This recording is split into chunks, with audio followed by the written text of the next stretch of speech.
in charge of tertiary education. I mean, recently at the 75th anniversary of the University of Ghana, the president made some very interesting comments about potentially renaming the University of Ghana after the GHOne of Ghana politics. Of course, he's spoken about this before. This will be about the second time that he's raising it. What do you make of that? You know, that perhaps we should consider renaming the University of Ghana, your alma mater. I would say that Dr. Apak gave him the best response so far. There have been many responses, but I like the Dr. Apak response. I mean, because he says, it will not be far-fetched to say that JB Danquah was the founder of the University of Ghana. It is very, very far-fetched. Very, very far-fetched. I mean, it tells you that President Akufo-Addo doesn't know the history. Look, I was talking about the Dr. Apak response that perhaps we should urge Akufo-Addo to complete his cathedral and name it after JB Danquah. I think it was a great response. I would only have added that he should use his personal funds.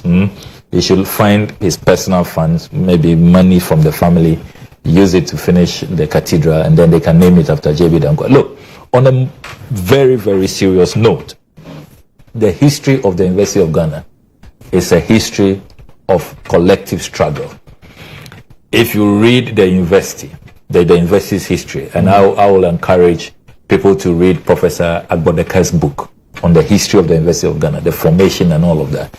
And you see that you cannot discount the contribution of the likes of Osagyefo Dr. Kwame Nkrumah, the likes of cocoa farmers. That's why we have an Ekwafu Hall. They were all levy, market women. Because remember that the colonialists had decided that they would establish only one university in Ibadan. So when the Gold Coasters realized that Ghana was going to be shortchanged, the Gold Coasters were going to be shortchanged, we would not have a university. Everybody decided, including Danquah, and if we were all alive at the time, all of us will have contributed. How is it that suddenly, because I think that the name is very befitting, the University of Ghana, it used to be the University of the Gold Coast. 1948, it was established. That name encapsulates what happened, the contributions of everybody.